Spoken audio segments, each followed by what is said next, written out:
আবারও রাস্তা অবরোধ গ্রামবাসীদের। গড়ানকাঠি মোড়ে শুরু হয়েছে রাস্তা অবরোধ। নির্যাতিতার দেহ আসার আগেই রাস্তায় কাঠের গুঁড়ি, ইট, বোল্ডার ফেলে রাস্তা অবরোধ করেছেন স্থানীয়রা। কুলতলিতে আবারও রাস্তা অবরোধ গড়ানকাঠি মোড়, সেখানেই অবরোধ স্থানীয়দের। নির্যাতিতার দেহ আসার কথা, তার আগে রাস্তায় কাঠের গুঁড়ি, ইট, বোল্ডার ফেলে অবরোধ স্থানীয়দের। প্রসেনজিৎ সর্দার রয়েছেন টেলিফোন লাইনে, এই মুহূর্তের পরিস্থিতির বিষয়ে জানাবেন। প্রসেনজিৎ, কি ছবি উঠে আসছে, কি বলছেন স্থানীয়রা? দেখো, বলা যেতে পারে গতকালকে যে রাস্তার মোড়ে বসে এই আন্দোলন চালিয়েছিল গ্রামবাসীরা এবং রাস্তা অবরোধ করেছিল, সেই রাস্তার মোড়ে কিন্তু আজও তারা বসে পড়েছে এবং রাস্তা অবরোধ করেছে।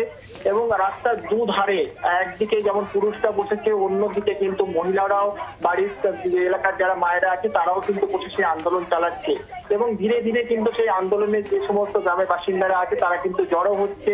এবং আমরা জানি যে আজকের এই ময়নাতদন্তের পরে নাবালিকার দেহ এই গ্রামের তাদের বাড়িতে আসবে এবং সেই আসার আগে কিন্তু সেই আন্দোলন তারা চালাচ্ছে এবং তাদের একটাই স্লোগান, তারা বিচার চাইছে এবং যে দোষী তার ফাঁসি দেওয়া হোক। পাশাপাশি এই ঘটনার পিছনে যদি আরো কেউ জড়িয়ে থাকে তাদেরকেও কিন্তু পুলিশ চিহ্নিত করুক এবং তাদেরকেও কিন্তু পুলিশ ফাঁসি দিক, সেটাই কিন্তু চাইছে এই গ্রামবাসীরা।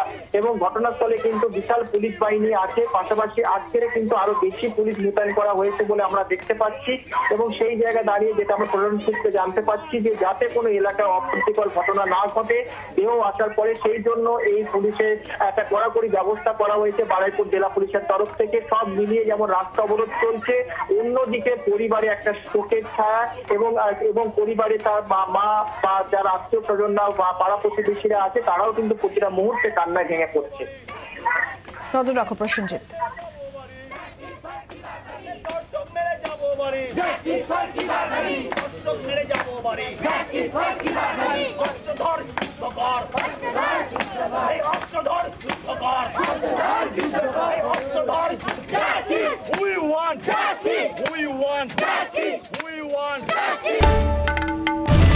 বাংলার আওয়াজ, বাঙালির আবেগ, জি 24 ঘন্টা।